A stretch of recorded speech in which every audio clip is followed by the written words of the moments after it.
तिब्बत और नेपाल में मंगलवार सुबह सुबह भूकंप के तेज झटके महसूस किए गए। तस्वीरों को देखकर पता लगाया जा सकता है कि भूकंप के झटके कितनी तेज थे। दोनों देशों की सीमा से अलग अलग इलाकों में सुबह 6:35 पर आए भूकंप के रिक्टर स्केल पर तीव्रता 7.1 मापी गई।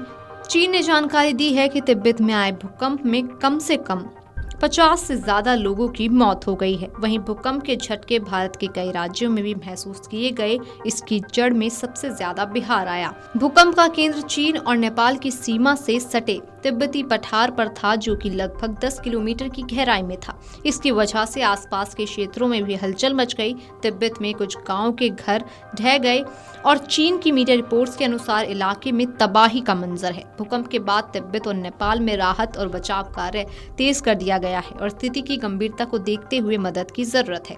नेशनल सेंटर फॉर सिस्मोलॉजी के अनुसार 7.1 तीव्रता का पहला भूकंप नेपाल और तिब्बत सीमा के पास शिजांग में स्थानीय समयानुसार सुबह 6:35 पर आया। इस तीव्रता का भूकंप बहुत शक्तिशाली माना जाता है और गंभीर क्षति की वजह बन सकता है। चीनी अधिकारियों ने तिब्बत के शहर में भूकंप की तीव्रता 6.8 दर्ज की। ये शहर तिब्बत का दूसरा सबसे बड़ा शहर है जहां भूकंप ने काफी असर डाला।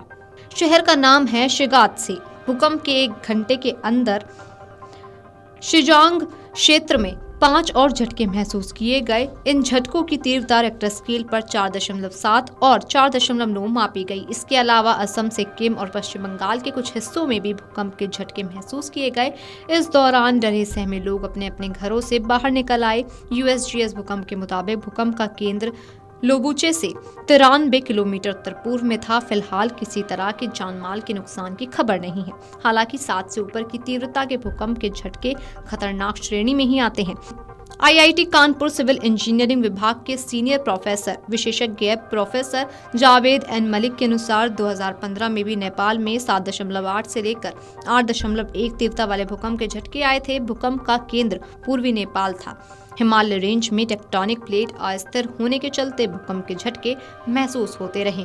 पृथ्वी के अंदर 7 प्लेट्स हैं जो लगातार घूमती रहती हैं। जहां ये प्लेट ज्यादा टकराती हैं वे जोन फॉल्ट लाइन कहलाता है। बार बार टकराने से प्लेट्स के कोने मुड़ते हैं। जब ज्यादा दबाव बनता है तो प्लेट्स टूटने लगती हैं। नीचे की ऊर्जा बाहर आने का रास्ता खोजती है और डिस्टरबेंस क्रिएट हो जाता है और भूकंप आता है।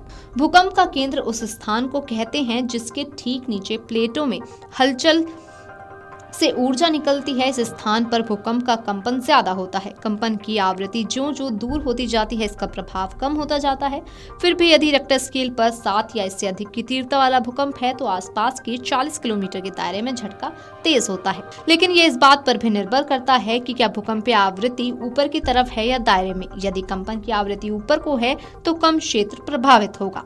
भूकंप की जांच रिक्टर स्केल से होती है। इसे रिक्टर मैग्नीट्यूड टेस्ट स्केल भी कहा जाता है। रिक्टर स्केल पर भूकंप को 1 से 9 तक के आधार पर मापा जाता है। भूकंप को इसके केंद्र यानी एपिसेंटर से मापा जाता है। भूकंप के दौरान धरती के भीतर से जो ऊर्जा निकलती है उसकी तीव्रता को इससे मापा जाता है। Video desk amarujala.com।